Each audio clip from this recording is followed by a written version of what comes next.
sit here and shit on me and say, oh, you should just know better anyway, I don't want to help. Well, then fuck off, you can leave. That's not what we're all about, okay? Like, I am a nasty or toxic Yet again, person ladies and gentlemen, he's trying to be professional. All those years and all those mistakes he made prior to this moment leads up to him being the professional he is at this moment. Time. Phil is a toxic, nasty person all the time.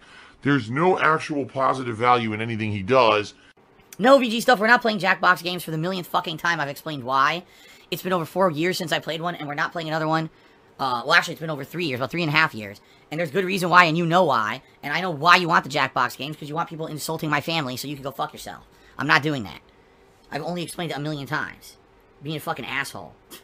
I still got toxic. This sucks. I can't cure toxic either. Gorilla X Pimp Cheerleader says, yo, feck those trolls. Can't wait for Destroy All Humans. What are you cooking? Would you be down to maybe do some cringe video reactions live on our stream or deep web browsing? What? You want me to react to cringe videos? You know, like every insanely low effort content creator does? No. If you want me to react to my own content, because this is content that I can actually maybe add some insight to, okay, that's different. But no, I'm not just going to sit here and do the crappy-ass react streams and videos that every other content creator does because, you know, they don't want to put any effort into anything and have talent. But what are you talking about? You just contradicted yourself. You're okay with reacting to your own garbage, which is, you know, remember, reacting is just low effort, no talent content. But you don't want to react to someone else who actually put talent into their shit? Like, you wouldn't want to react to someone who actually, like legit poured some real insight, some real talent, some real skill, some real creativity into something and give your feedback on it? You just want to keep going over your tired-ass fucking content and shit, and the only shit that really actually gets any type of a pop anyway is your time with John and Howard, but then again, you're not even man enough to get on the phone and even reach out to them and try to make amends with them, when in actuality, they did nothing wrong. You're the one that was the fuck up? Okay, that makes a lot of sense, I suppose. I'm sorry, that's just what it is. That's like the insanely low effort garbage that you insanely low effort garbage that just about every, well, that not just about it, but most streamers do. Shit, Dr. Disrespect is doing it currently on YouTube. That shit's hilarious, to be honest. I mean, granted, he was doing it on Twitch too a little bit. Not as much as like Pokemon was, but you know, enough to where he appreciated the content creators that were out there. XQC does that a lot too. Out there. React to a video. React to a trailer. React. Here, I'll react to the reaction videos. Get some fucking talent and do some fucking work. And stop fucking making garbage crap for the internet for free money. And all of you should stop watching that crap too, because it really is crap. It's one thing if you're, okay, I'm reacting to my own content because this is something I did 10 years ago, and it's cool to see how I changed in 10 years and then give you some behind-the-scenes insight on everything. That's a lot different than, oh, look, a new game trailer's out. Let's react to it, guys. Oh, I overreact. Oh, I made $100. Man, you should do that. Look at what fucking that shit did to Low Tier God after he got banned off Twitch. Just saying, for example. I mean, there's a fucking whole market for people just reacting to game trailers. Game trailers that most of those people won't even play. They won't even play most of those games, and they still do reactions to it. So what? I mean, you're supposedly have, you know, over a decade of experience in this game median, right? In this industry, you would think that maybe innately that would be something that you'd want to do, to give your insight on new games. No, you just want to shit on it from whatever information you get off Twitter because you're not even man enough to come up with your own opinions about games. You need someone else who has a bigger name and more influence to do it for you. And then you regurgitate it as if it was your own. Okay, fair enough. Stupid shit. But anyway, no, I'm not doing that lowbrow crap. That's like lowest common denominator of content creation, and I'm not doing it. You're a hypocrite, and you're an asshole, and you're an evil person. So Spartan King had this idea. I'll just very briefly discuss it on pre-stream. Right now, the way that we do the vest streak is that we have a tips goal every stream, right? And that's how it continues. He had an idea that we have a rolling points system. Okay, listen to this. A rolling points system. And the way it would work is, I generate a certain amount of vest points that we need to hit before we do another vest celebration event. Okay? So let's say, I don't know. Let's say it would be, this is a hypothetical. I have no idea how the points would even be generated. But let's say it would be 1,000 points system. And you generate a certain amount of points per certain amount of tips raised. Okay? So instead of this being a goal based on raise a certain amount of funds during a certain stream, okay, to put on the vest and then have a vest celebration happen. This would be a rolling cumulative point system. Now, the positives of this would be, let's say, for example... He's going to just skew the numbers, just like he skews the polls. He'll just do that.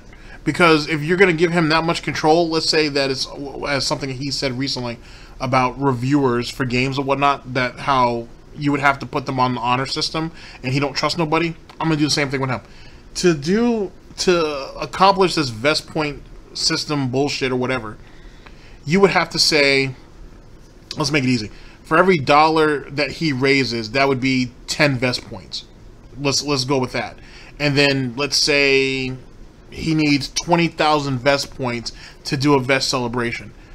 Ladies and gentlemen, and everything rolls over day by day by day until it gets hit. He'll just skew the numbers on it. He'll skew the number. He'll either push the numbers back or he'll skew the numbers forward, depending on the velocity or the momentum of you guys tipping or not tipping. He'll always hit it because he'll always figure out a way to skew the number to make sure it's on his side. What's the point of something like that? And then the last thing you guys really want him to do is get even more greedy about it and push the goalpost back. Because if I was an asshole like Phil, I could skew the points in such a way that I could get like, oh, I don't know, $150 to $200 a streak instead of just 100. If you keep playing the cards like that, you guys are never going to get anything accomplished. I mean, not to say that you're getting anything accomplished now, but, you know, just for perspective's sake. So I don't know, you should be trusting him with something like that. But whatever. On today's stream, we hit the tips goal. Great. But then let's say we raise a little bit of extra. Well, that little bit of extra will count with the rolling point system towards the next vest celebration. Okay? Meaning the next vest celebration will happen sooner if people contribute more during a stream over the standard tips goal. But see, here's the thing. Yet again, this goes back to what I said before. He'll just skew the numbers that you guys go over on so he can keep it on pace the way he wants. Because he can milk more money out of them in the long run if he does it that way than otherwise. So let me give you an example. Let's say Monday through, or no, sorry, he's off on Tuesdays. So let's say Tuesday through Friday, they go over the vest streak by $115. Let's say. Well, how much attention do you guys think? How much attention do you think these people are really going to pay for? Sorry. How much attention do you think these individuals are really going to pay to the rollover points by Saturday or Sunday, if you think about it? 2 really slow days where he can really skew shit because he's probably not going to get tipped that heavy because he's not going to have too many new releases to be playing that day, or whatever he's been playing throughout the week has already burnt them out. And the weekend he has to go and throw some shill shit in to try to just push through to the following week. If you think about it that way, right? He's setting up the situation to where, well, instead of you guys giving me, yeah, I know that allegedly we went over by $15 these days, but see, on Saturday and Sunday you guys barely hit the tips goal. So now, for example, I have to spread out that extra, what would that be, $60 from during the week to kind of cover what you guys messed up over here. Now, we have an even bigger problem going into next week because now I don't have the $60 extra that I should have had. Plus, I don't have the money that I should have made if you guys hit the vest goal flush during the weekend like you're supposed to. And it just becomes a bunch of mental gymnastics. And he's not going to be as blatant about it. He'll just cut off $5 here, $10 here, you know what I'm saying, throughout the week. And he can shape it up to where they're still on cue as if they were just hitting the $100 while still benefiting from all of the advantages of having the extra money for going over the $100. Don't give him advantages like that. Don't do that, because he's just going to figure out a way to take advantage of it. If I could figure out a way to go ahead and game the system and I know I could get away with it with his audience, then guess what he's probably thinking? Don't do that. Just don't do that. And more importantly, and that's just the positives for him. Let's talk about the negatives, because, you know, we're all about negatives here. Theoretically, my plan works both ways. So if he gets, let's say, $160 from Wednesday through Friday, on Saturday and Sunday, what incentives do they have to hit the goals both of those days when you already went over by $100 on Wednesday, Thursday, and Friday? That's $180. Theoretically, they don't have to hit the goal Saturday or Sunday, respectfully, and theoretically, it all still goes to the tip goal either which way. He would have no choice but to move that money over to keep the streak going. He can't sit there and say, oh, the streak ends. No, it don't, because we went over the tips goal. Oh, well, there's a tier 2. How often do anybody hit that? And what is the tier 2 goal right now? He switches vests? Fuck all that. Force him to go ahead and move that extra money over. And he's not going to like that because that's going to put him at a big, big disadvantage. And more importantly, just to go over the vest streak as an incentive for him, he would have to go into overtime almost every night. He's not going to do that. And once the vest goal is hit, how often does he actually hit the air quotes tier 2? More often than not, he don't. So just something to think about moving forward. I think they shouldn't do that. Don't give him that much control. Okay. But the problem, in my opinion, with that is, number one, there's no way to say, oh, well, the vest streak ended. Because if you have a rolling goal, right, then today, what if we only raise $5 on today's stream? Well, that's fine, because maybe on the next stream we'll raise $300. And that'll more than make up for it, and we'll still be on pace for the next vest celebration. You see what I mean? Alright. But see, you see how he's jumping ahead? What if they went over the vest goal, like I said, the 3 days prior to that? Then theoretically there is no incentive to hitting the goal on, let's say, a Saturday. But see, now he's already gone into his fuckboy shit. So now it's like, oh, well, if we don't hit the vest goal on Saturday, no big deal. The next 3 days we'll go over it, and that'll more than make up for it. So he's already thinking of the advantages by doing something like that. Nah, don't let him skew numbers like that. Don't let him play the number game like that with you. Because if he do so, he's going to look for the corners in a circle. And he'll come up with all the excuses in the world and guilt trip them into making sure that they hit it. And let him basically rip them off. That's why the vest goal is the way it is now. He convinced these idiots to let him rip them off. So it's just another aspect. Don't let him play numbers with them, though. Don't let him do that. Sounds good to me. But then there'd be no vest. It's very confusing. Like, I think I understand what he's saying. What he's trying to say is make a way, or think of a way, so that if, for example, we raise more on a stream than the tips goal, that will eventually count in a positive way towards something. But I think what we would have to do is talk back and forth and flesh out this idea further. Like, maybe the vest streak, alright, here's a hybrid idea. Now, I don't know if this would work or not. Okay? Number one, we still have the vest goal and the tips goal every stream regardless. Okay? But this rolling point system will only take effect in regards to if we go over the goal. See? So if we hit the tips goal today, great, but if we go over, now that'll help even more positively towards the next vest celebration. You see what I mean? Maybe. Alright, but there's a few negatives I can see about this. Alright, the first negative I can see is, what if one day we just get a lot of generosity? Okay? What if we just did a vest celebration last week? We get a really generous stream. Oh, we have to do another vest celebration right away. Well, I can't. Number one, that wouldn't I have nothing happen, planned. so stop. Stop. That's not going to happen. And you know it. So just quit with that bullshit. I'd have to completely change the schedule up on the fly. I probably have nothing I could do. I mean, it's not like I could get a new vest overnight. You see what I'm saying? I didn't even know you could be this lazy. Like, what if we have a really positive day, and it really pushes the vest celebration forward? Now I don't even have time to really plan it out or do anything. I'll be honest now, 2.5 weeks would be the next vest celebration, and now I don't know what I'm going to do for it. I'm trying to take feedback from you guys. So it might I mean, you didn't really know over-accelerate. what you were going to do for the last couple. That's why you just copied and paste. That's why you copy and paste them. So what's the point? Like, what's the big deal? And if it was gonna jump your schedule up a little bit, you would just do what you're doing now, asking other people for their ideas and trying to pass it off as your own. What's the point? Things to the point where, sadly, I don't have time to plan, and the vest celebration won't be great anymore. The other thing is, as I've said, I feel the reason that the vest celebrations work is because they're about once a month. If you do something so often, okay, so often, like every week, every 2 weeks, it's not special anymore. It ends up being just a commonplace thing, and no one really cares about it. It's not special now. You're the only one you're the only one who's sitting there propagating that it's special because you're reaping the benefits from it. It's not special for anybody but you. So who gives a shit? And you're not even willing to do what people want you to do. People want to see cooking with the king or poorly cooking with the king or whatever, and you're not even willing to do that. So it's already shit. And then your excuse for why you were going to try to pass off the same bullshit for the third and or fourth time was, oh, because it worked before. Well, if it worked before, and if it was really that good, then why wouldn't you want to change it slightly to make it better? There's a difference. Yet again, more of that bare minimum type mindset, which is the reason why he failed on YouTube. He's failing on Twitch, and legit is the reason why he e-begs.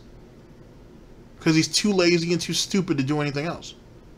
You see what I'm saying? I haven't had sex in ages. So, in that regard, I don't think that would make sense. It'd be funny if someone could find, if there was a sound clip of Panda saying that in that exact same way, and then that shit would flow together so well. So well. I think what we need to do is find a system that by maybe if you wanted to have things that go above and beyond the tip's goal, they count for something positive, but not accelerating the vest celebration so now it ends up being so frequent it doesn't matter anymore. You see what I'm saying? He's legit getting mad at him. He's legit getting mad at them because they're trying to figure out a way to give him even more money even quicker. That's wild. Just imagine how pathetic of an individual that you must be, that you're so desperate to maintain control of whatever that you legit want them to hit the vest goal on a certain time each and every month, just so it doesn't exert you, air quotes, exert you from doing any more than what you're already doing. He's legit turning down free money because he doesn't want to have to do more than what he's already planning to do, which he's not planning to do anything. He doesn't have a plan. That's what the whole point of this pre-stream is supposed to be in the first place. What do you guys want to see? Even though he spent the majority of this pre-stream turning down or shooting down what people want. Semantics. He says, well, then lengthen the goal so it's not every 50. Well, that's silly because then you're stretching out the length of the existing goal in order to have an acceleration system that'll just make it the same often. You hear how scared he is? He's legit scared that if they lengthen the goal that they won't hit it. And then he's going to be stuck at some certain number that he'll never be able to reach again. That's sad. Oh shit, that is sad. Burnell is brilliant for catching this because that is sad. God damn. I'm saying, if you do it every 100, okay, every 100 streams, we do the vest celebration. But then if people do more, it accelerates it. But I already had it every 50. So now I artificially lengthened it in order to create a method by which you can shorten it. But if I'm doing that, then why lengthen it at all? Just leave it at 50. You see what I mean? No, actually, he's assuming... Here's the thing. This idiot's assuming... I kind of see what he's trying to say. Because theoretically, he's saying that within 100 vest streaks, you're going to get 2 vest celebrations. So why why make it longer when in actuality, if you guys go over, it's just going to shorten it again. But the thing is that he's overestimating how much money that he's going to get like that. Or, ladies and gentlemen, he's hitting you guys with the pignosis with exactly how much money he is making. In the long term, I should say. I don't know how you want to actually look at that. I kind of get what he's saying. I kind of want to shit on it, but I don't, because I kind of see where he's coming from. Either way, it's still pure laziness. Either which way. And the fact that he thinks he's doing so much work for $10,000 blows my motherfucking mind. It really do. He's going to sit on his ass. He's going to, well, first off, he's going to buy 2 more vests or another vest for each one of those 100 vest streaks, right? Sorry, let's reword that. Okay. For 100 vest streak, he's going to end up having 2 vest celebrations. Out of those 2 vest celebrations, ladies and gentlemen, he's going to buy 2 vests himself. Someone will probably send in 2 vests. He's going to try 2 items for DSP Tries It, plus something from SnortBucks. And they're going to reminisce about old shit he used to do. Twice. Does that sound like that's worth $10,000? Do any of you believe that that's getting your money's worth? I don't either. And he's going to complain that he's legit complaining that they want to do that more often. That's legit what he's crying about. So instead of them having a vest celebration every 50, maybe they'll have a vest celebration every 35. And that's what's scaring him. Wow. Confused right now. I don't know. 35 is a bad number because that'd be 105. You know what I mean? I think this is something we can talk about more in the future. I don't want to talk about it all morning here. But it's definitely something that we could talk about in the future in regards to maybe changing things up. Right now, I feel it's still working. I think everything we're doing is working. Okay? But it's not working because the people are asking you to change it. Or did you forget that part of the conversation? Because you talked yourself in circles and instill this financial paranoia just to basically shake them off of your trail, which is essentially what he did. The system. I need that money. I really do. I need that money to pay my bills. Some money. I need money. Dullboth cheered and says, I understand the importance of monetizing content. It seems like one of the trolls' biggest reasons to dislike you is that they feel you e-bag. Well, I don't agree. Do you think not mentioning the vest streak and money during the stream or talking about personal finances would help? No, it wouldn't matter at all. The e-bag thing is a scapegoat. Every single fucking content creator on planet Earth advertises. Every content creator will say, oh, you call what you're doing advertising? Ladies and gentlemen, asking someone or asking a group of people if they want to contribute to the stream or to your content through Patreon or PayPal or whatever the situation can be, so you can produce and give them better content is one thing. You begging for grocery money, you begging for tax money, you begging for money so you don't lose your house, or sorry, you asking for money for groceries, you asking for money so you can pay your bills, you asking for money so you don't lose your house, you asking for money for you to not get overdraft fees on your checking account. Would that not be considered e-begging? And those are all things he said. How the fuck is that scapegoating? I thought he said that if he does a good job and people feel if people feel a certain type of way and want to tip him, then they'll tip him. Well, if you're sitting here throwing all of these circumstances at them so they can tip you, then they're not really tipping you out of generosity, out of good graces, because you did a good job. They're doing it because you're fear-mongering them that if they don't do it, they're not going to get something in return. Like, maybe your content's going to go away. For example, something else that he's fear-mongered before. He did that on YouTube multiple times over the years. If you guys don't start contributing to the streams, or just start contributing money to me altogether, going to my Teespring, donating to my PayPal, donating to my Patreon, I might not be able to, I may not feel the need to put my content on YouTube. I think you're taking it for granted.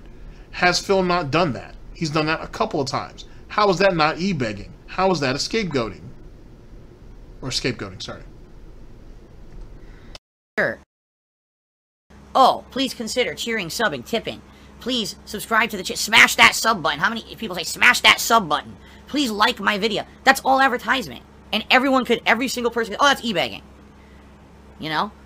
But I guess in real life, outside of the internet, if you advertise it's not begging, it's not. Why not? I don't understand. There's a difference. Do you not know what the difference is between advertising and begging? Advertising is, I have this product, and I'm going to give you the reasons why you guys need this product. At the end of the day, it's still your choice. I'm not begging you to buy it. I'm telling you what this product is and everything it does and how it has a functional, practical way or practical use for you or for your family or whatever the case may be. Now, me coming to you and saying, hey, I have this item, it's really great, and if you don't buy it, my kids are going to fucking starve. That's e-begging. Just saying. Just putting it out there. Just be practical. There's a difference between asking for support. Hey, if you like my content, please by all means support me. It's not mandatory or required to support me, but if you do like the content and you want to see it continue, please support me. That's not begging. That's advertisement. That is begging. Because you saying, if you guys like the content, if you want to support it and you want to see it keep going, that's e-begging. If you guys like the content and you'd like to see it get better and help contribute to give me the means to make it better, that would theoretically be advertising. I mean, it kind of skews the lines a little bit, but at the end of the day, with the ladder, it actually seems they're contributing and they're getting something out of it in the future. It's an investment, if you will, rather than, oh, if you guys don't give me money, this is all going to go away and you guys are going to be poor for it. Which one seems worse, the former or the latter? Hey man, I'm starving and I need a ham sandwich. Please give me a ham sandwich. That's begging. There's a little difference there. Mark McCauley says, hint, hint. Dude, no hint, But hint. if we replace the ham sandwich with contributions, would that not be the same thing? I mean, I don't mean to split pig hairs here or potato skins, but isn't that what the case is? Telling you, I really would appreciate some help via tipping. That's not a hint. That's saying, if you can, please help, because it really sucked earlier today. It was so goddamn slow. And there you go. There's your e-begging right there. And he was doing all that multiple times before the vest streak came along, which only means what, ladies and gentlemen? What I've been telling you. He has even more incentive to keep the damn thing going. Because I told you guys in the beginning, he's not going to want that shit to keep going because he's going to become reliant on it. Now he's relying on it. He's full-blown a fucking addict to it, and he don't want to give the money up no more. He does not want to give the money up anymore. Because if he can sit there and squeeze that much money out of them in 3 or 4 months, times that by 3, imagine what he's going to pull out of them a year. He can pull potentially an extra $60,000 to $80,000 a year out of these guys, on top of his regular money from Twitch and YouTube. He's found himself a nice little situation. But now he's forced to keep up the act, which is funny because he hates the vest streak. He hates putting on the vest. He hates doing all that shit because we all call him fucking Muppets for it. You want to know why? Because he is a fucking Muppet. You can't sit there and shit on Markiplier, Ninja, Jacksepticeye because they color their hair, because their hair is always colored. That's part of their character, for the most part. You can't shit on Doc because Doc comes on his streams with a fucking vest when that's part of his persona. I can shit on Darkside Phil for having a multicolored vest looking like this is dressed up with fucking Barbie or putting together Mr. Potato Head, because that's exactly what the fuck it looks like, because that's not part of his routine, because he shits on people who does stuff like that, yet he's doing it himself. Standard hypocritical type bullshit. That's the difference. Womp womp. I'm outright telling you guys, you know, oh my god, subs are low today. Where's the contributions, guys? Step it up. What I'm hoping for is the best. I'm hoping that we'll have some generous parties who will step up and contribute and help.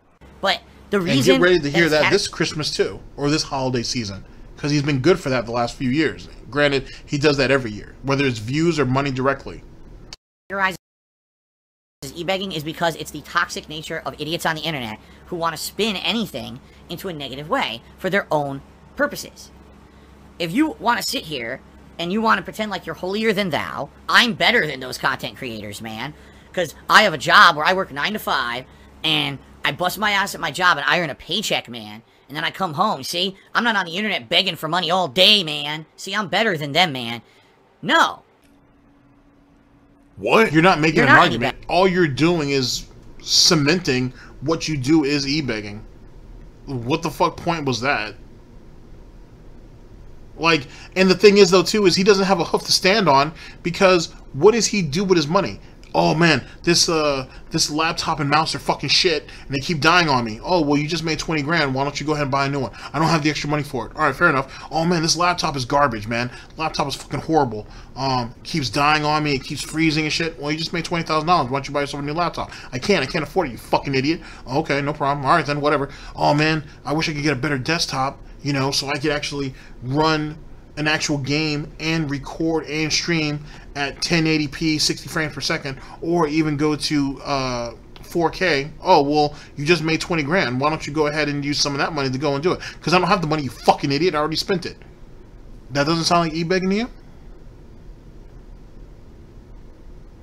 Anybody? Anybody at all? Alright, I'll wait. Everyone's the same. No one's better than anybody else. Hate to break it to you. Really? Because this hypocrite right here said years ago that Twitch is not a good business model. Twitch is just a place for begging. Shill this, sub here, buy this, buy that. That's not what he wanted. It was supposed to be for gamers. not to show off products and beg for subs and other shit. Even though when Twitch initiated the bit system and all the rest of that bullshit, he went ahead and galloped his way gallop, I'm thinking of cat, sorry. He went ahead and just scurried his way back over to Twitch because there was more opportunities to make more money. End of story. You sit there and you play games poorly for a living and you run very few ads. The only way you're getting, and you don't have a contract with Twitch that you get a guaranteed amount of money like Ninja, like Shroud, like Doc. So pretty much all of your money comes through begging. And the only reason why you even get money through begging is either A, because you fearmonger them that you could potentially lose everything, or B, oh, it pisses the detractors off. Either which way, it's still begging. It's just a different, how you choose to do it is different, but it's still begging. It's manipulation to fit the narrative of your begging. Either which way. Give me money so I can keep going because it pisses these people off. Which it don't. I don't lose a wink of sleep over that. I don't think I've lost a wink of sleep over anything you've done. You justifying this is pathetic. It's absolutely fucking pathetic. And it should be. Having a 38-year-old man who's been doing this for over a decade and is broke and don't have a damn thing to show for it. Yeah, he got his fake wife and his fake stepson, Jasper, and he has his dilapidated house, and what else does he have for that? Nothing. He's got gout. He's got gout. He's got health problems. He doesn't have a friend in the world. He's waiting for his family to die or his parents to die so he can take their shit. What else does he have? Not a goddamn thing. And yet I'm the bad guy? Okay. People like me are the bad guys? We're the evil ones? Okay. Not one single human is more or less important than the other humans. Okay? I don't Really? care how rich Aren't you you are. the same person that said that people should you wanted someone to die in a fire? But yet that person's life isn't more valuable than yours or vice versa. Aren't you the same person who laughed when you heard that Jake Paul, it was either Jake Paul or Logan Paul, when they went skydiving and their main parachute didn't open and the emergency one finally did? Weren't you the one saying, oh, imagine what YouTube would have been like if he didn't make it? What? Aren't you the same one that said that Tevin should go to jail? What? But nobody's life is more important than somebody else's. Okay. How prominent you are, how famous or not famous you are, everyone's the same. Everyone has a right to success, and everyone has a right to do what they want to do. All right? So basically, you guys need to stop being assholes to me. I have a right to exist. I'm going to try to do this off Black Lives Matter, that we're all equal, and I have the right to do what I want. So if I want to beg, because that's the only way I can make a living, you should allow me to beg. Is that basically what that was, ladies and gentlemen? Did I miss something? Okay. A product that people find entertaining and they willingly want to contribute to said product, that's not begging. That's business. And if you don't understand business, you're in the wrong place. Really? I'm You just mean like saying. how you were in the wrong place at your father's helicopter company after they sent you off for that A certification and yet they still booted your bitch ass out less than 6 months later? Oh, I guess it was business then. Sorry, it wasn't business then, but it's business now, right? And the reason why I say it that way, ladies and gentlemen, is because when you go back and you look at all those walkthroughs of his condo, every time he gets to that goddamn plaque, he keeps bitching and complaining about how they fucking took advantage of him. They didn't see him for what it was, or see him for the value that he had, that he brought to the company, or his own personal value, and they booted him up and out of there. But see, the last time I checked, you know what I'm saying, from my experience in business, businesses don't have to keep you around if you don't have any value to them. So in turn, if you're a fucking alcoholic that shows up to work late, who bitches about his back, who demands to have more money for a position you're not fully in, and you can't even fully grasp, and you just overall don't seem to be worth the trouble that you're bringing to the table, despite your father's credentials and how much time and years and upon years he's brought to the company, they let you go. Pure and simple. And so that wasn't business because he felt like he got slighted. But this is business by e-begging. Under the facade that is advertising. Like the same facade, ladies and gentlemen, that he's actually a gamer, right? And he's not some slug who plays games poorly, who hates the people who gives him money, but he needs these people because it's the only way he can make money. Okay, sure. Sure, that makes a whole lot of sense when you break it down like that. You know, if you've got an issue with that, you're in the wrong place. Every time someone says to me e-begging, you know what that says to me? Salt. Morton's. Morton's. You're so goddamn salty about someone. Why are you so upset? Like, if someone said, you know, GTG, you're a fucking asshole. Okay, I'm a fucking asshole. And? Welcome to my TED Talk. That doesn't change anything. It is what it is. If what you say is actually business, then who gives a fuck what they call it? Keep it moving. You're the one that's being paid 6 figures, right? Like all these people who keep defending you and saying, oh, you know, Phil's still making 6 figures, so he can't be that bad off, or he can't be that far off, or he isn't doing that bad. Really? You think begging 6 days a week, day in, day out, for months on end isn't bad? For years on end? You don't think that's bad? Are those same people willing to beg 6 days a week for 6 figures? No. No. Every person I've ever asked that, they said no. So them throwing it up that, oh, you know, he's still making 6 figures, so he can't be doing that bad. When if you guys are willing to sell your soul and your dignity for it, well, none of you guys are willing to sell your soul or dignity for it, then it must be a bad thing, right? Same thing with this idiot. Why are you mad about a particular situation when, in actuality, that's supposed to be business? Are you feeling uncomfortable with the way you do business? Because if that's the case, then maybe you should change the way you do business. If you can't do that, then guess what? You deal with the label. You deal with what the label is at the end of the day. You're the one who's upset about this. Everybody else is just sitting back and laughing at it because that's what it is. It's e-begging. And just take that at face value and that's it. And the reason why it's e-begging is because he locks you in a position where, or he puts you under the pretense that if you don't give him this money, he's going to disappear tomorrow. Even though he's told us multiple times that no matter what, detractor, troll, hater, critic, or whatever, he's always going to be here. And he's not going anywhere. Then what the fuck are you begging for then? Just asking. What the fuck are you begging for? If you're not going anywhere. Why do you keep fear-mongering that you're going to lose this wonderful life that you and Kat have built for yourselves, and you may have to lose Jasper, and you may have to move to a smaller place where you can't work, and like people don't work out of fucking apartments and shit? That sounds like fear-mongering. And all that fear-mongering fed the begging, did it not? Alright, whatever. Works hard and puts out content and earns a living doing it, that you have to categorize it in a negative way to make yourself feel better about yourself. Listen, I've worked the 9-to-5 jobs. In fact, I did it my entire life. And that's why he got fired from almost each and every one of them. Imagine that. And the funny thing is, too, most of those jobs he got fired from because he was just an out-and-out asshole. For example, when he was working for whatever financial institute he was working for that had those predatory loans and shit, he didn't have a whole lot of problem with those predatory loans until after he left that bitch. He did get mad that other people were getting favoritism from the branch manager, and he wanted a piece of that too. Matter of fact, he actually wanted a piece of one of the girls that was there, who apparently was giving it up to one of the branch managers, and he decided to go ahead and rat them out to HR, apparently, allegedly. And then HR, and then they caught wind of it, and they were like, "Oh, get the fuck up out of here," and they got him the fuck up out of there. I'm just saying, that's what that situation was, allegedly.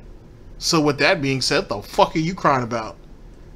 I'll say, what the fuck you worried about another man, another woman doing that ain't got shit to do with you? You should have been sitting there working. You should have been sitting there worrying about your job.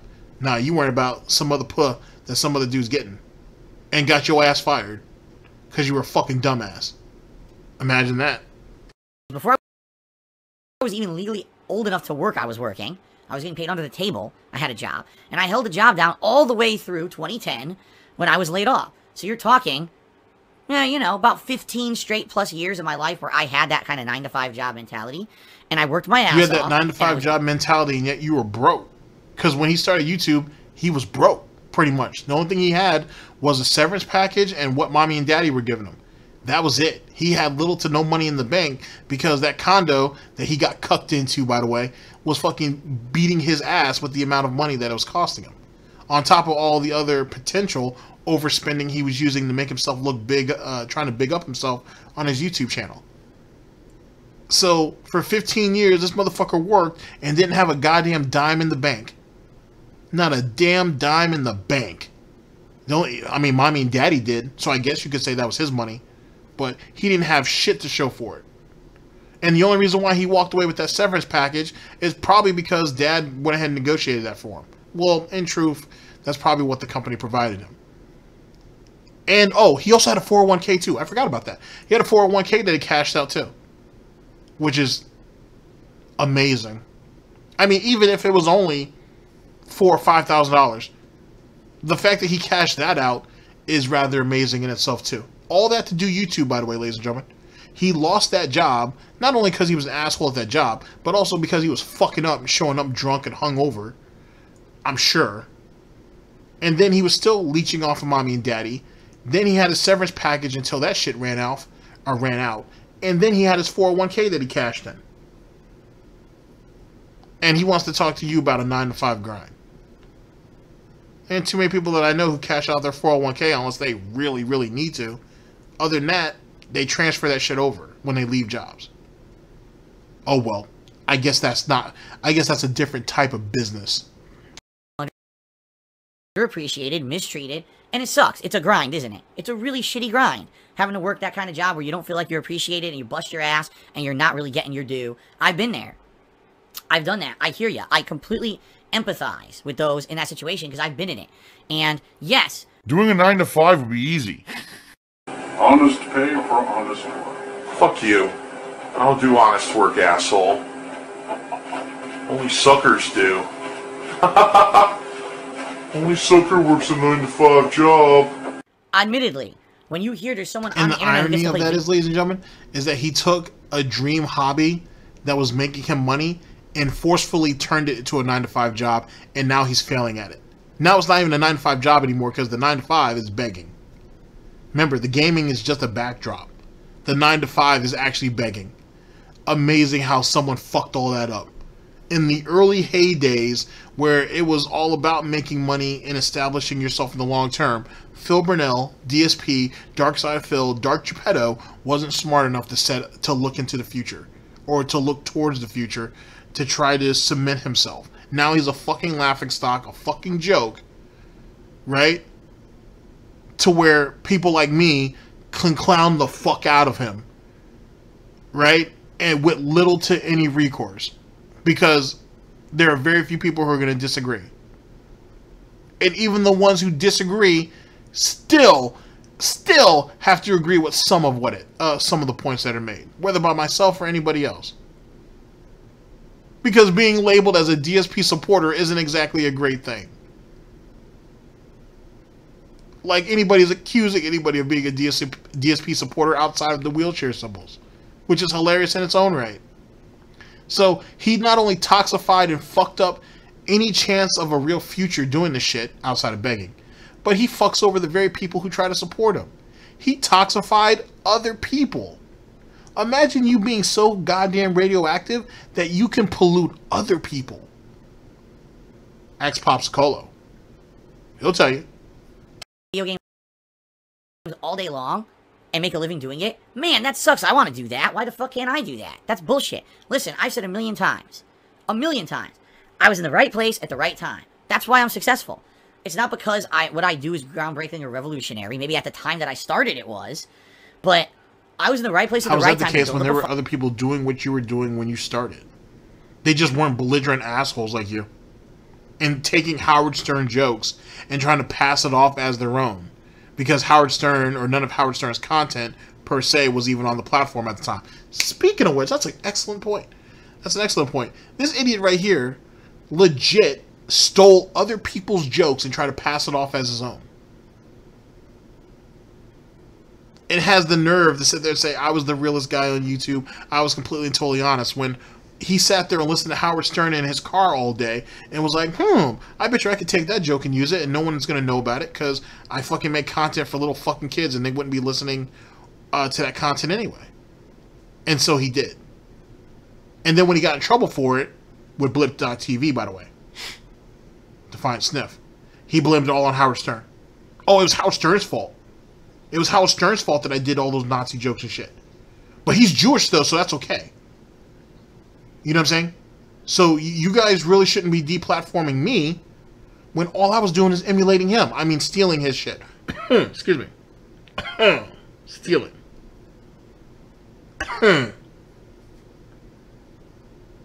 Borrowing. Commandeering. Following. And to have people who like me now for my personality for a very long time, they feel like they know me because I've been around for 12 years. But they don't know you, though. You're a liar and a cheat. How do you ever actually know somebody like that? You can't even get your own lore right anymore. That's why you keep changing it up every couple of years. But they know you? But you don't even like talking to these people. Whenever there's an opportunity to meet you in public, you're like, oh, well, if you find me, great, but don't come looking for me because I don't really want to talk to you guys. Oh, I'm not sure if I'm actually even going to go now. Oh, it's accessible for some of you people? Oh, some of you people are willing to go? Unless this is making me money, I don't really want to deal with that. Semantics, though. Continue to do what I love and continue to be successful. There's people who trust my opinions on games. There's people who enjoy having fun interactions with me every day. And, you know, that's just a fact. How can people trust you on games when you're bad at all of them? First off and foremost. And then most of your opinions are actually the opinions of people on Twitter. So all you're doing is, yet again, commandeering other people's shit. How are people going to sit there and come to you and have a good time when you get mad at the very games that you're playing? And hanging out with you is, I mean, the equivalent of hanging out with a fucking bull shark. At least with the bull shark, there'll be some interaction that'll come out of it that's worthwhile. You hate generally talking to people outside of the money they give you. Hence the reason why the people who give you money have priority. Semantics, though. Based on luck and hard work. It was 50% luck, right place, right time, and 50% me busting my ass over the years, putting out more content than anyone else on the internet. So many people say, why was Phil successful when his content didn't have any production value? You were busting your ass playing video games? How does that work? I don't understand how that's a thing. How does that... what? You were busting your ass pressing buttons? Really? Alright. He didn't have a team of people in a studio filming. His quality of his videos was crap because I worked my ass off. That's why. I was putting out more content than everyone else. That's why I was successful. While everyone else was busy finding out a way to use these shenanigans to get popular on YouTube, I was just busting my ass, man. Work, work, work. Why do you think? I've told you guys. Sadly, a lot of friendships fell apart, and a lot of things just kind of went by the wayside because I was busy busting my ass putting out content for you. That's why.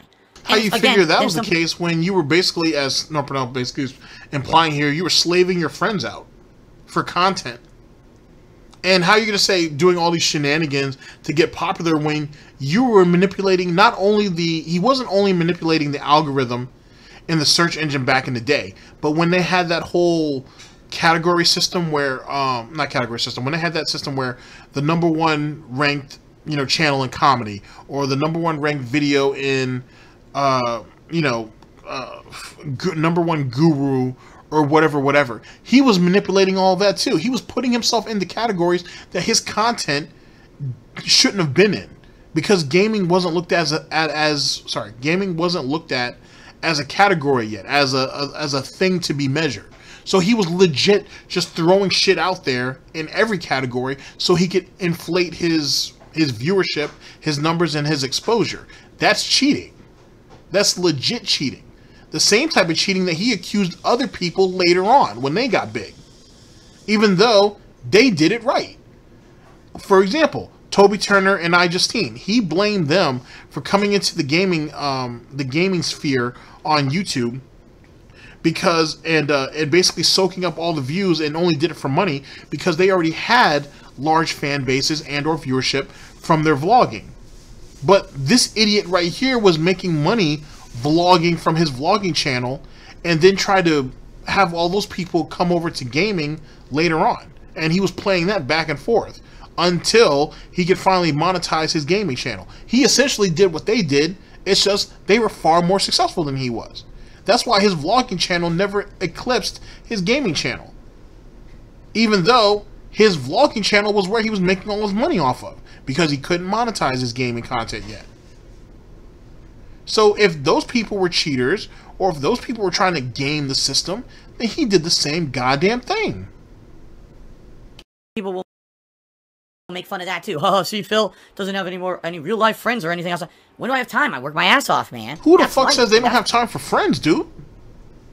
If you don't have time for friends, if you legit don't have time for friends, then how the fuck do you have time for your wife and your fucking family, dude? Oh, that's right. You only call your family when you need money, and you only call on Catherine when you need her to cook and clean. Good point. You're right. Touche. That's a career, and that's working your ass off for a business and being self-employed. That's just part of the deal. I signed up for that deal when I started doing YouTube full-time, man. It changed everything for me. Okay, I tried to maintain friendships by having someone like John Rambo involved in my content. Oh my God, the way you ran the John right away. Oh my God. And what about Howard? What about OJ? What about all those dudes who you were cool with along with John? Oh right, those guys were all expendable employees. They don't mean nothing. John was the real jewel. I forgot. My bad. Content. Let's make my friends part of the content, so at least I get to spend time with my friends, right? And even that blew up in my face over the years. Well, yeah, so, you used them for profit. You turned them into employees. Because he's even said in the past that there were times where John and Howard were like, hey, man, why are you recording this? Why can't we just chill or anything? Oh, this is my job, man. This is my job. I need to record this. He fucked it up for himself. That didn't have shit to do with John or Howard. That didn't even have shit to do with the fucking... That didn't even have shit to do with the parameters of what the job was, if you want to call it that. He did that. He fucked that up. He screwed up those relationships because he was a stupid fuck. And he looked to exploit them just like he exploited everybody else. That's what happened. That's the truth. He didn't maintain jack shit. That's why it all fell apart. You gotta understand something, alright? This is work just as much as anything else. Is it fun? Of course it is. It's super fun. And the way that I make my living is by saying, if you like what I'm giving you for free, please willingly pay me. So let me pose a question. Giving you for free, you're on a free platform. You're not invested in this shit. If you chose to make YouTube videos, you chose to make YouTube videos. If you chose to stream, you chose to stream. If you chose to do a podcast, at least in the beginning anyway, then you chose to do a podcast and put that out for free. That whole shit was the same thing that fucking Review Tech USA said a couple years ago about how I did this shit for 3 fucking years and I didn't make a dime off of it. Well, whose fault is that? Either A, you couldn't profit off of it, B, you didn't have enough followers, which means you just couldn't profit off of it, or C, and most importantly, no one saw any value in it to pay you. Sorry, I know that third one might be an asshole move on my part, but it's the truth though. Just saying. You didn't make money off of it because you couldn't. And that's me being generous about it. Let's go with the former here. You didn't make any money off of it because you couldn't. End story. And if you had to grind out for 3 years until you can make enough money, let's say, to actually turn this into a profession where you can support yourself, you can support your wife, and you can support your wife's kids. Sorry, Rich, I know you have a kid with her now, but the child or children that you were raising before aren't yours. That's on you. You made that decision. I think Rich had a job, and I think people used to shit on him for e-begging too, now that I think about it. But that's a whole nother situation in itself, at the end of the day. But the nerve to sit there and say, oh, I put this out for free, and you should be appreciative of it, and you should even feel an incentive to pay me, is bullshit. And e-begging. But bullshit.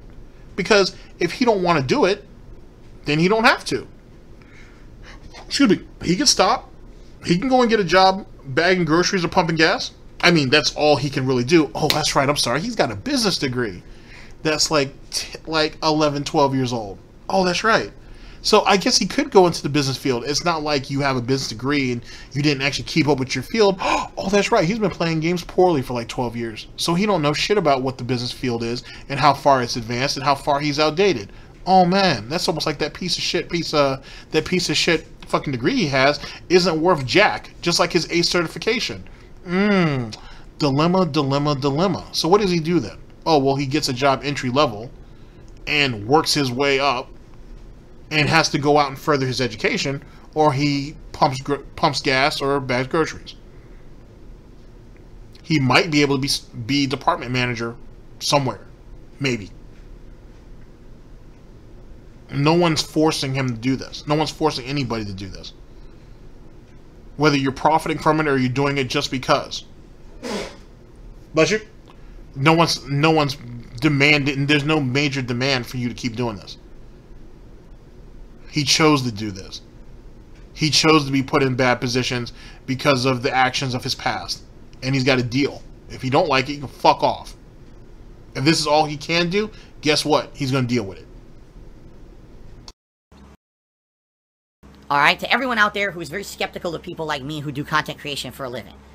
Let's say that your job was different. What if you were not paid for hourly wages? Or you were not a salaried worker? Okay? What if the way you worked is that you went out there to your job and you worked your ass off 8 hours, and then your employer decided based on the quality of your work whether or not they wanted to pay you today.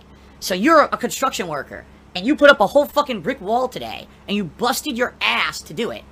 It's optional if your employer decides to pay you today. They may be like, well, you did a great job, we like what you're doing, and we're going to pay you a ton of money today. Or they could say, you know what, I'm just not in a good mood, I think you did crap today, you get $0. You did it for free, good job. That's essentially what every content creator is doing, right? That's what we're doing. We're putting out content completely for free on the internet, and we're saying, hey, if you like what we do, thanks so much for supporting me, please crowdfund me. That's not e-begging. I somehow became But the it is. worst person on... First off, the way he's setting up that, the way he's trying to set up the circumstances for that is already irrational in general. If you're working in a contract type situation, right? Okay, you're going to pay me X amount of money to do this job, right? Then that's how that works. You know what I'm saying? Whether it's half now, half on completion, or whatever the case may be, we have a legal contract in play that says, I'm going to, for example, he said construction, I'm going to build this. I'm going to build this building with my team, right? And you're going to pay me to do that, plus cover the cost of all the materials and this, that, and the third. Once the building is completed, I get paid my money, I can pay, all the dues get paid, and we straight. End of story. Now, the difference between that and this impossible situation that this fucking idiot decided to come up on is fucking stupid. It would be stupid for someone to quit their goddamn job and try to go ahead and do YouTube or do Twitch with no guaranteed income coming in and hoping to make it work, or hoping to depend on crowdfunding. You're a fucking idiot if you really thought that was a good idea. And you deserve whatever failure that comes to you. Now, if you decide to ease into that while doing your job or your career, that's different. But for you to just go ahead and try to go balls deep and knowing damn well you don't have the size to do that, that's on you. And that's the reality. That's the point. That's the position. And if you're relying on crowdfunding, how the fuck is this the most stable job you've ever had? Or the most stable career choice you've ever made? Do you not know what stable means? Something to think about. The internet and an evil e-beggar, when in reality the only reason I ever had to do that was because people fucked with me. If people never fucked with me, I never would have got to the position I'm in anyway. Not to say that it's not my fault, because there's many bad financial decisions and things I made over the years that got me into a bad position too, but essentially it's kind of a 50-50 split here. The people who hate me the most caused me to be in the position to be an e-beggar, and now that I accept these online donations and give shout-outs for them, now they could criticize me for being an e-beggar, even though they're the reason I'm in that position. So it's incredibly hypocritical that anyone would ever criticize me for that regardless, okay? That's not begging at all. Putting out a product and then asking for crowdfunding to continue putting out said free product is not begging whatsoever. But it is begging, because if I put out this set product and I tell you guys, hey guys, do you like this product? Well, if you want me to keep making this product, you need to give me money, or it's going to stop and it's going to go away, is e-begging. If I put out this product and I was like, hey guys, here's the product. If you guys like it, and if you guys feel the need to want to see it, if you feel the need to contribute to it so this product can be better in the long term, then that's crowdfunding. At the end of the day, I'm giving you a choice. You know what I'm saying? And you have the choice whether to contribute to it or not. If I sit here and yet again go with the first choice and say, hey, I'm putting out this product, here it is, and if you want to keep seeing this, you're going to have to pay me, then that's a problem. Because that's e-begging. Just like that shit with Jasper. That whole situation with Jasper was fucking e-begging. You legit put Jasper, a fucking cat, behind a goddamn paywall of $1,000 with an additional an additional $1,100 on top of that to present a cat. And you wonder why people still chap your ass for that. Because that's exactly what that was. Giving people an option. Presenting a... Sorry, let's reword that. Presenting a product to people that people like, and they're like, you know what? I like this product. I want to see it keep going, or I want to see it get better, or I just want to see it just keep moving forward because it's something that has pulled me through a hard part of my life, or it occupies my time, or it helps me get through my day, or whatever the case may be. If there's an avenue to where I can contribute to that, I want to do that. And most people will. And leaving it to a situation to where it is in their hands to do so is one thing. When you sit there and come out and say, hey, if you guys don't pay me X amount of money, or if you guys don't give me money today, I'm gonna fucking overdraft my account, or I'm not gonna be able to get groceries tomorrow, or I might lose my house, is fucking e-begging. And that's shit that he's done. Oh, you guys want to see me play this game? You guys got to give me such and such money. That's something he does. That's e-begging.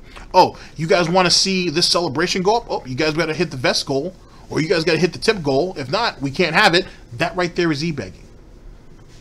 It's not a choice. It's either you do this or this goes away. If you don't be positive and give me money, then this negative is going to happen. Whereas, for example, I'm not going to name no detractors, but you can name any detractor. They started off doing this for free. So if they have means, if they open up means like a PayPal or a Patreon or a channel membership or whatever for you to contribute to keep it going, it's an option. It's an option. And they don't have to beat that shit over your head day in, day out. How many times a day does Phil have to beg to you guys to support him, or if not, he's going to go away and he's going to be a failure and people are going to laugh at him? Yeah. Yikes. I can't believe he's... this. And here's the thing, to be honest. If he was at least... If there was some variety to his argument, it wouldn't be so bad. But he's not presenting you with anything. And the fact that he had to blanket himself with streaming and say that all streamers do it is fucking ridiculous. I can't think of any big streamers or even medium level streamers who ask for money like that unless it was going to a cause like a charity or something. But to just outright beg for money day in, day out sounds like some shit thoughts do. It sounds like something that thoughts do. And not even all thoughts. Jesus Christ. The word beg means that you want something for free that you don't deserve, but you need it because you need it to stay alive or for support. You know what I mean? That's different than putting out a product. That sounds like you. Because what do? Really? Oh, I play video games online. There's a bunch of people that play video games online. I have options. I have choices. What makes you so goddamn special compared to whoever over here? He can't tell you that. He doesn't have any incentives. And the reason why he doesn't have any incentives, ladies and gentlemen, because he don't have any choice. He has no choice but to continue to do this. And because of that, it makes him desperate. And because he has no options, he goes to what he can do best. Beg. And fearmonger you.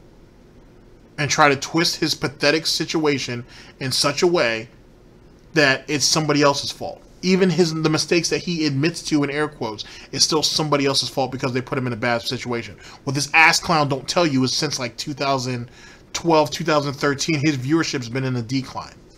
This idiot went from 13 to 15 million views a month down to 1 million. Whose fault was that?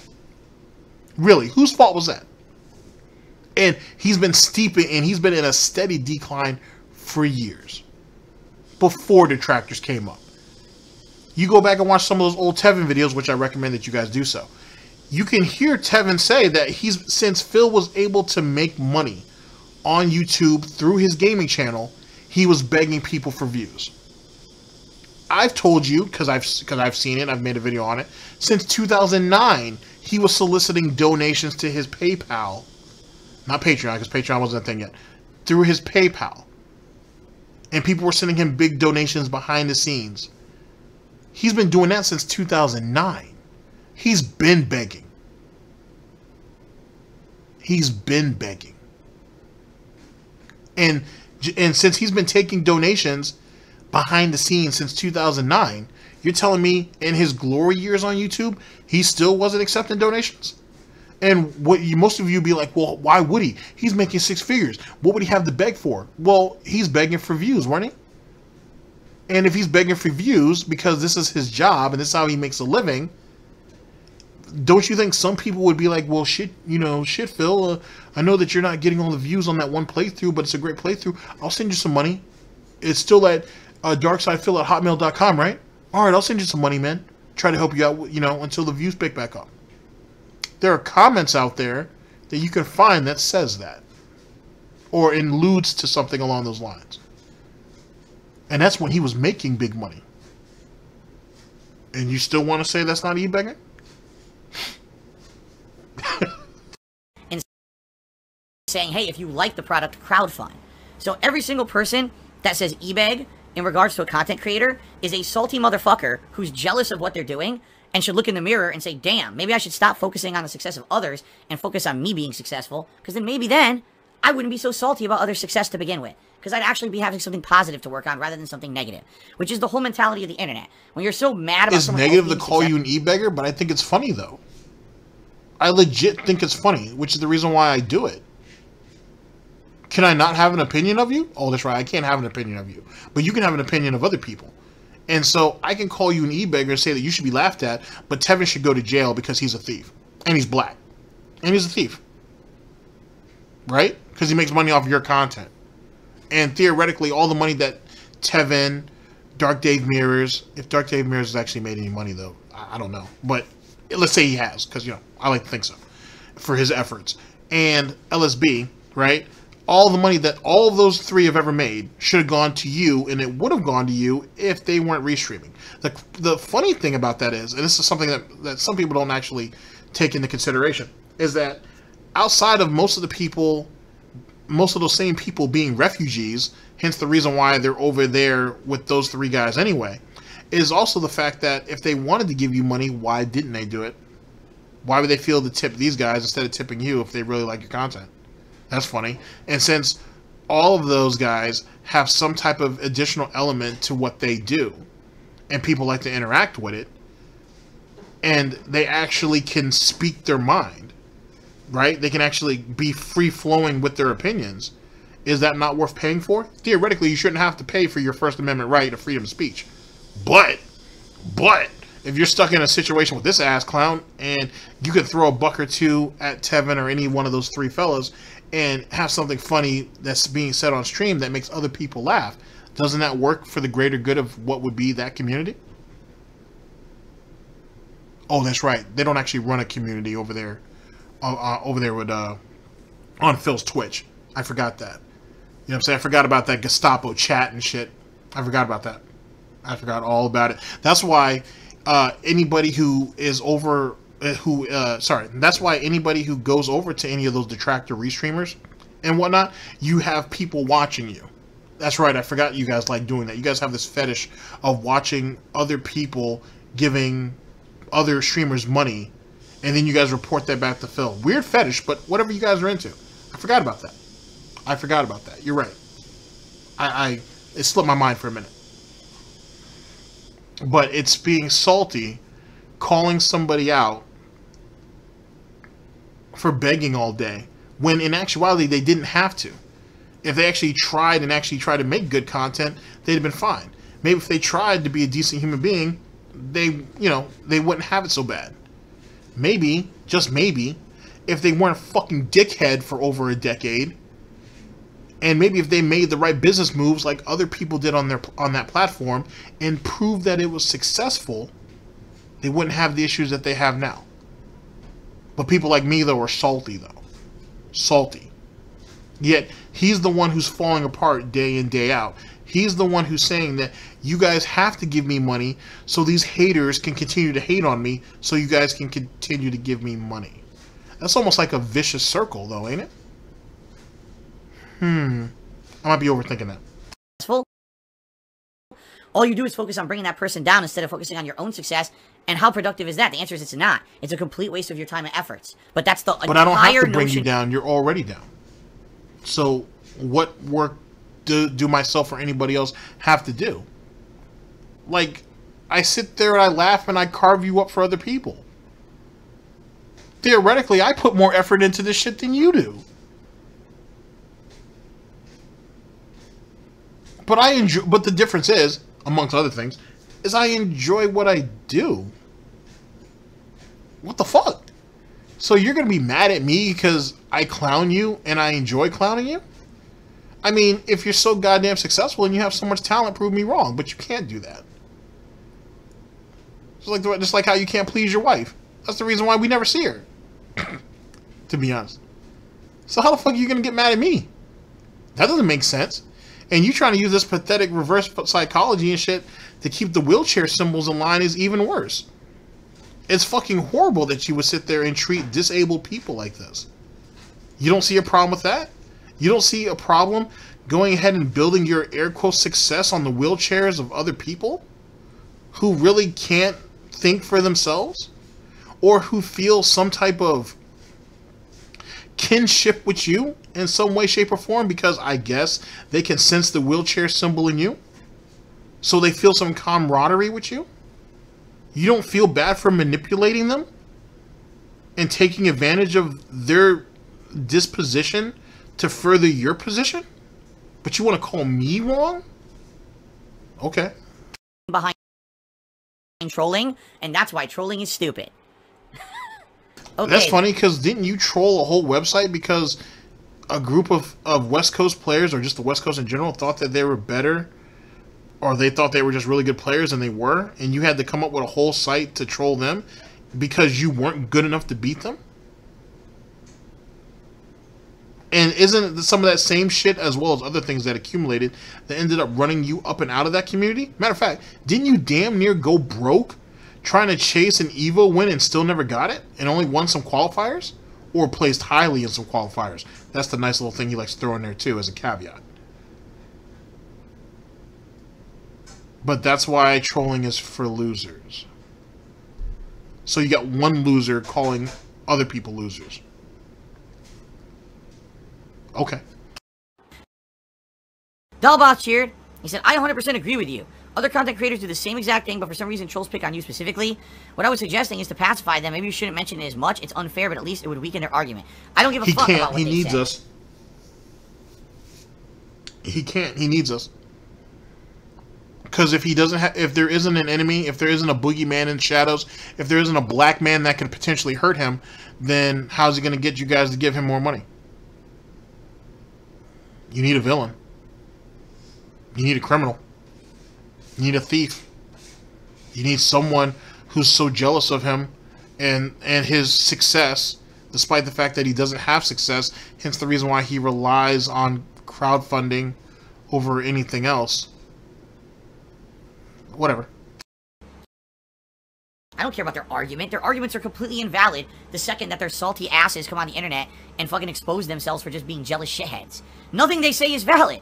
There's a difference between someone coming on my stream, actually watching the content and saying, man, Phil could improve by doing this, this, and this. Here's some interesting suggestions for improvement. Versus, people have done that. And what did you say? You said that you don't have the time and you don't have the money to do that, which makes you broke. Which, if you're going to be broke, or as you said, then I would assume you have to resort to begging to bring the money in because what you're doing at its current state isn't paying bills. Just throwing that out there. He's a scammer, and he's a this.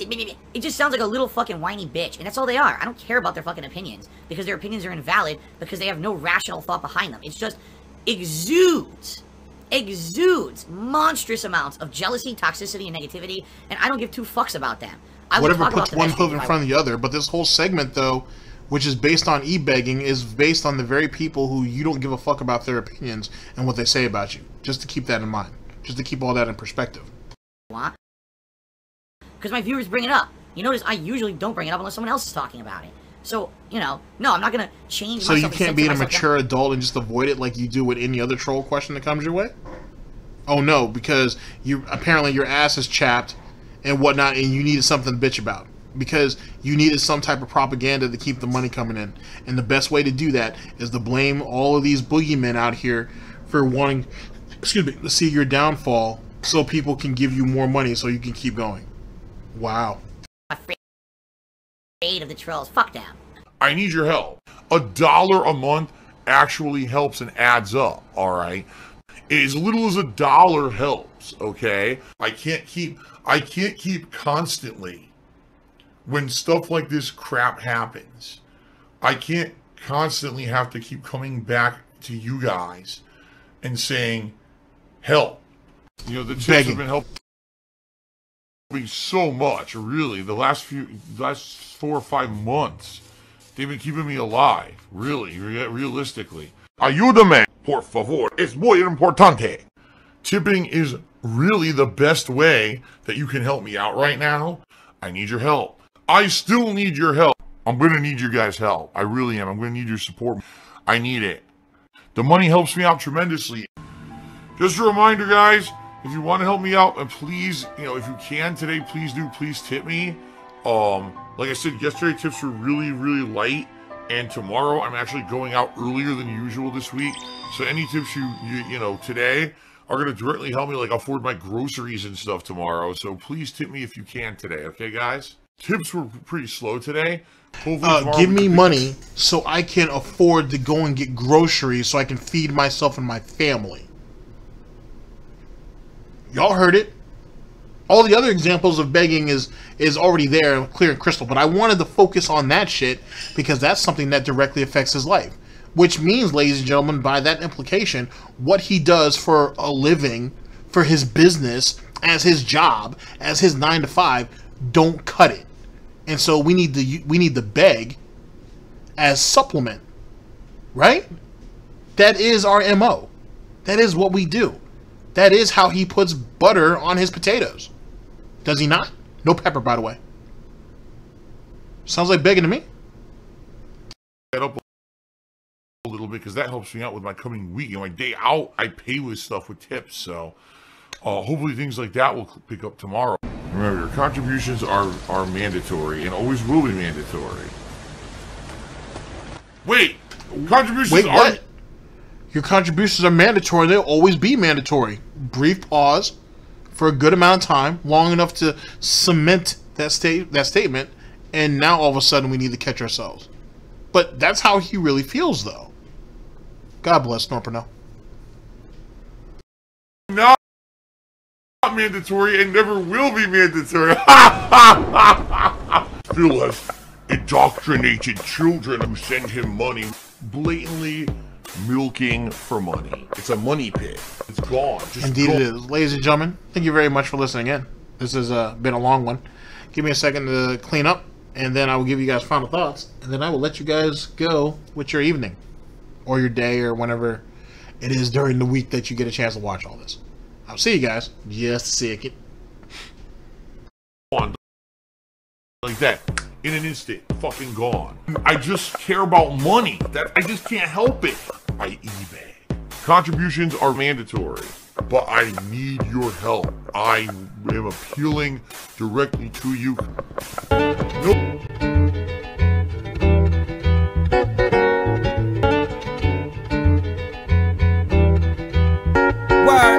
Chopping it with Mittens, joking about his name is so fly. Mittens, cause he whipping, don't you get it, but that stove's hot, hot.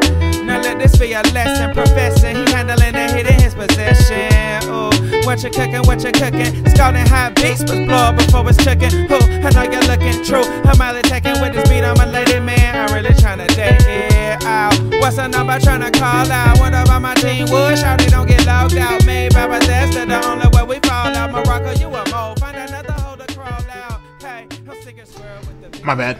Buggy bug mechanics. Wrong button. Alright, ladies and gentlemen. So, closing thoughts. Not closing thoughts. Closing thoughts. Buggy game mechanics. Incompetence at its finest. Envy persists. I mean, yet again, he's not successful. He never was successful. He'll never be successful. And he saw people who came up after him learn from his mistakes and went on to do greater, bigger, better, and greater things that he could never even fathom because he wasn't smart enough. He didn't have the creativity. He didn't have the insight. He was lazy. He got what he got. And he's mad that other people were able to do it and they make it look effortless. But in actuality, there's more that goes into it than what he sees. He's only thinking about money. Let's see here. The meaning behind the sweaty man JPEG. WWE champions. It's his addiction, just like Jen. It is what it is. Jasper scratched him. That's that's him basically rebelling. You would expect that from any stepson. Well, maybe. The 4 new emotes. The 4 new emotes, garbage. Trash for getting, or tips for getting money. Pathetic, to be honest. I don't know how he's able to continue to pull that off, but get it how you get it. It's not e-begging. Jesus Christ, ladies and gentlemen, that shit was probably one of the harder things that, not even harder, but that was probably one of the more annoying things to deal with, because his justification of it simply comes around to it being e-begging, and he basically just wants people to back off of him. He doesn't want it to be thrown in his face as e-begging, though he knows it's e-begging. It's the most pathetic thing I've ever heard. If you don't want to be called an e-beggar, then try. You don't want to do that because because begging is easy. Then alright then. Don't sit there and try to skew the circumstance to make it seem like you're more than what you are, when that is what you is. Accept it. People have been calling him that for years. It's not like that's something that a few people started. He's been called that. So he should just accept it. If he accepted it, it wouldn't hurt him, but that shit hurts his ego. And like I've told you, ladies and gentlemen, more important than money is his ego. And he'll sacrifice money for his ego. So, it is what it is. It showed up, at the end of the day, he is what he is. And if he can't accept it, then no one else will either. So, he's fucking himself over. And streaming is a 9-to-5 job.